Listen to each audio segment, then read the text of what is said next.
Hello everyone, welcome back to Chimbu's Chemistry, an online platform that will make your chemistry your chemistry. This is 10th part, last part of halogen derivatives, uses and effects of polyhalogen compounds. त्याआधी एक important गोष्ट तुम्हाला सांगायची आहे.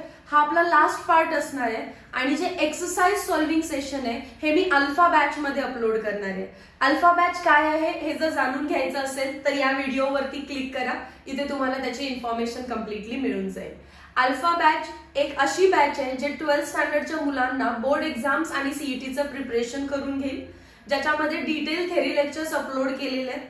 Physical केमिस्ट्रीसाठी ही batch आपण launch केलेली, पण आता मी ऑर्गॅनिकचे एक्सरसाइज सॉल्विंग सेशन त्याच्यामध्ये अपलोड करणार आहे. सो जर तुम्हाला एक्सरसाइज सॉल्विंग सेशन्स आणि एमसीक्यू सेशन्स किंवा एमसीक्यू टेस्ट द्यायचे असतील तर जरूर अल्फा बॅचला सबस्क्राईब करा. त्याची फी आहे 1500, पण तुम्ही जर कुपन कोड यूज केला अल्फा 225 तर तो तुम्हाला 1000 मध्येच भेटून जाईल. 1000 किंवा 1200 पर्यंत तो तुम्हाला भेटून जाईल, डिपेंडिंग अपॉन युअर लक की एक्झॅक्टली काय कुपन कोड अवेलेबल आहे. सो मग आता स्टार्ट करूया आपण uses and effects of some polyhalogen compounds. पहिला पॉलीहॅलोजन कंपाऊंड दिलेला आहे CH2Cl2, मिथिलीन डायक्लोराइड किंवा 1,2 डायक्लोरोमिथेन. माझं काम फक्त रीडिंग असणार आहे याच्यामध्ये, कारण हे युजेस आहेत.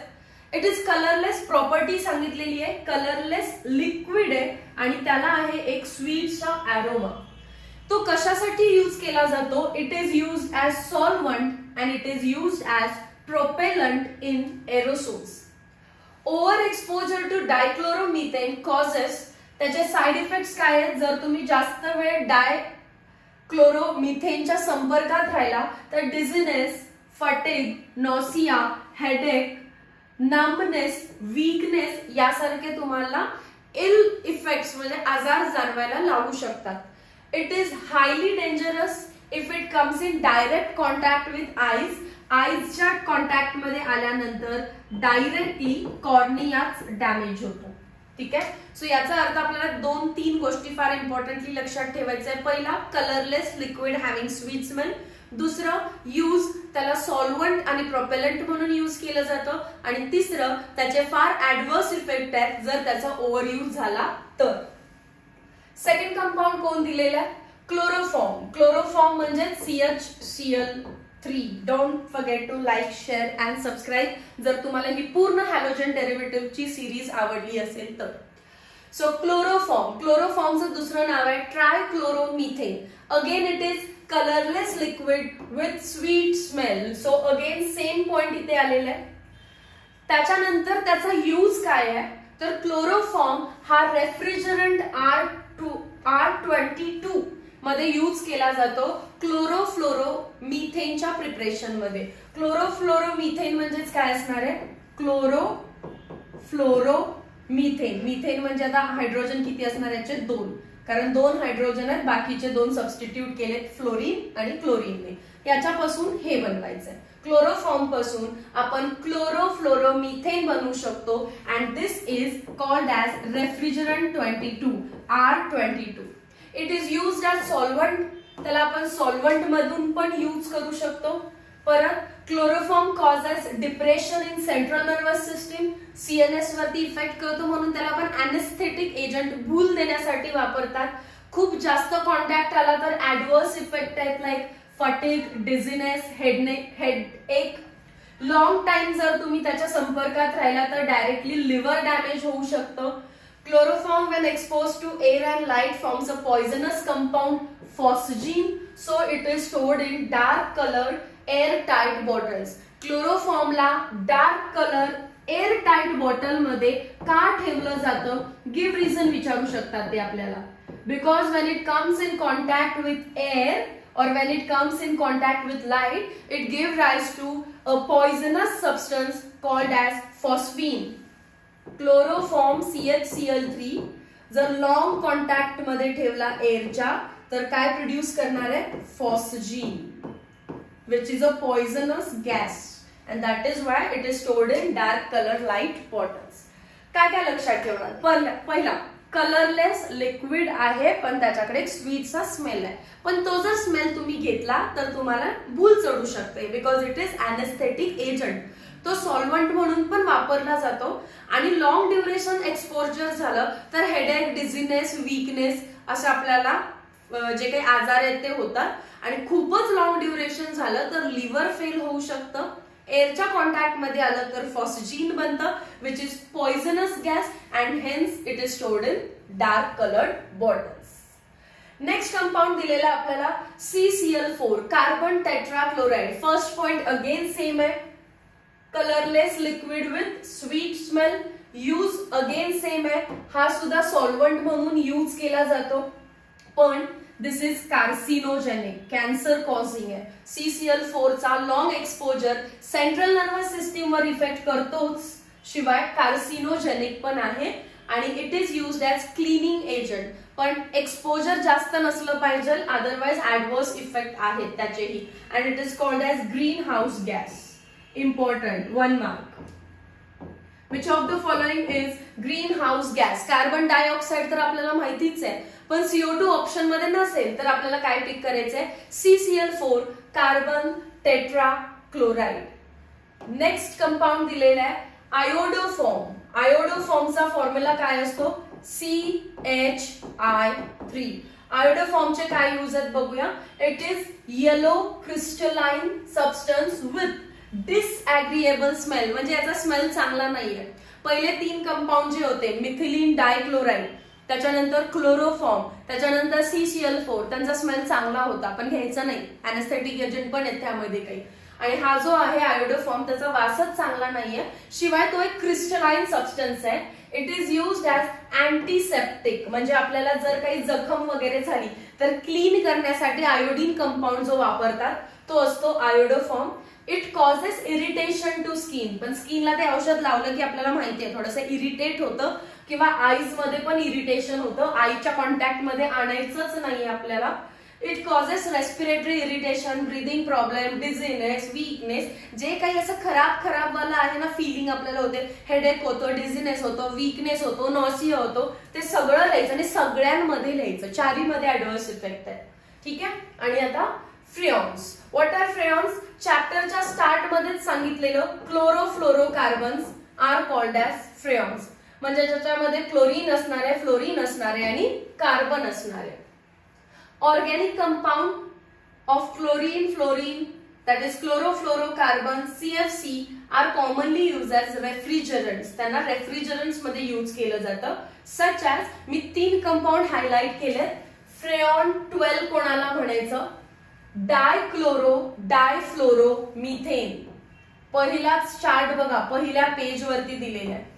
डायक्लोरो डायफ्लोरो मिथेन, याचं नाव मी तुम्हाला तिथेही लिहून दिलेलं. It is called as freon किंवा फ्रिऑन्स 12. सेकंड विचारलंय chlorodifluoromethane. Chlorodifluoromethane त्याला म्हणायचं आहे R22. आणि R11 कोणाला म्हणायचं आहे? ट्रायक्लोरोफ्लोरोमिथेन. ट्रायक्लोरोफ्लोरोमिथेन हे आपल्याला विचारू शकतात. या आधी कधी विचारलेलं नाहीये आणि या वर्षी विचारण्याचे चान्सेस आहेत. ठीक आहे. फ्रेऑन 12, CCl2F2, R22, CHClF2, R11, CCl3F. They all are called as freons, that is CFC, chlorofluorocarbons, and used as refrigerants. In fridge and air conditioning, propellant in aerosol and solvent. Using blowing agent हे बाकीचं इतकं काही important नाहीये. हा, next आहे chlorofluorocarbons. They are responsible for depletion of ozone. याच्यामुळे काय होतं? ओझोन डेप्लिशन होतं. ओके, चलो. आय गेस आता लास्ट कंपाऊंड आहे. Yes, dichlorodiphenyltrichloroethane. Short form आहे DDT, पण ह्या DDTचा फुल फॉर्म विचारला जातो MCQ मध्ये किंवा डायरेक्टली 1 मार्क मध्ये, म्हणजेच answer in 1 sentence. Dichlorodiphenyltrichloroethane. खाली स्ट्रक्चर दिलेलं आहे बघा. पहिला बेन्झीनची रिंग आहे, त्याला इकडच्या साईडला Cl. सेम याची मिरर इमेज काढा. इथे बेन्झीनची रिंग आहे तर त्याला या बाजूला क्लोरीन, नॉट मिथेन, काय लागलेलं आहे क्लोरीन. त्याच्यानंतर हे जॉईन करायचं याला घरासारखं, केलं जॉईन, वरती एक लाईन आणि त्याला 3 Cl, 1 Cl 2 Cl 3 Cl. समजलं कसं स्ट्रक्चर आहे? परत एकदा ड्रॉ करूया. चला स्क्रीन रफ करते. पहिला बेसिक लक्षात ठेवायचं, बेन्झीनच्या रिंगला इथे एक साइडला क्लोरीन आहे. परत त्याचीच मिरर इमेज ड्रॉ करायची. बेन्झीनची रिंग हा Cl आता इथे दिसेल. दोघांना जॉईन करण्यासाठी घर काढायचं. वरती arrow 3 Cl, 1 Cl 2 Cl 3 Cl. याचं नाव आपण लिहितो DDT. कसं आलं बघा. पहिले हे 2 क्लोरीन नाव दिलेत.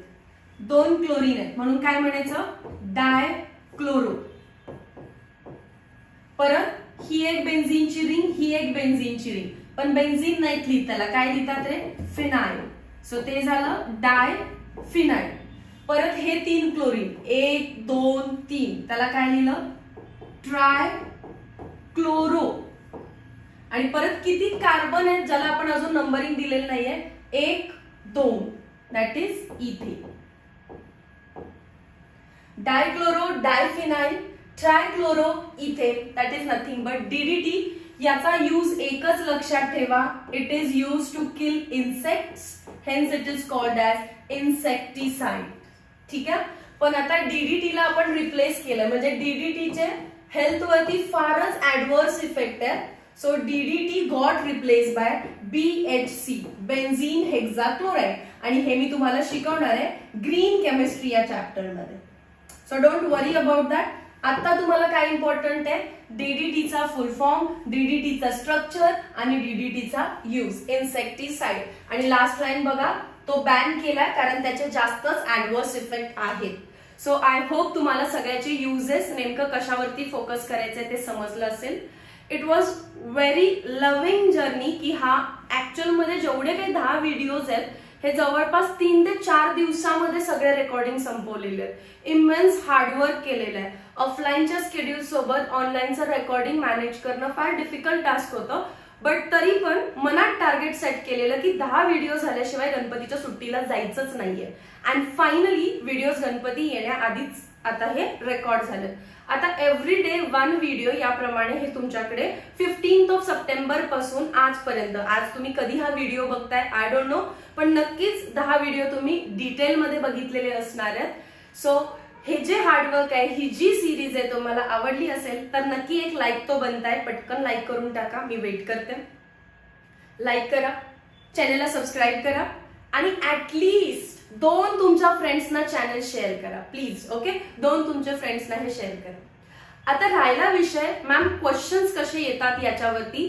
त्याच्यासाठी बोर्ड एक्झामचा येणारा जो 30 मार्क्सचा पेपर आहे, हॅलोजन डेरिव्हेटिव्हचा थिअरी 30 मार्क्सचा पेपर अल्फा बॅच मध्ये ऑलरेडी आपण तिथे अपलोड केलेला आहे. आणि परत MCQ सेशन्स तुम्हाला बघायचे आहेत MHT CET चिमूस केमिस्ट्री या चॅनलवरती. इथे चॅनलचा लोगो आहे तर तुम्हाला दिसते, हे चॅनल सर्च करा, डिस्क्रिप्शन मध्ये लिंक आहे, go and subscribe the channel. MCQ videos तिथे बघा. आणि जर तुम्हाला एक्सरसाइज सॉल्विंग सेशन करायचं असेल तर alpha batch again. So alpha batch definitely तुम्हाला बेनिफिट करणार आहे. जरी तुम्ही आता 11th स्टँडर्ड मध्ये असाल आणि आता नेक्स्ट इयर तुम्ही 12th मध्ये जाणार आहात पण अर्ली स्टार्ट करायचंय तरी ही बॅच बेनिफिशियल आहे. Meet you in next video lecture with new organic topic. Till then, thank you so much.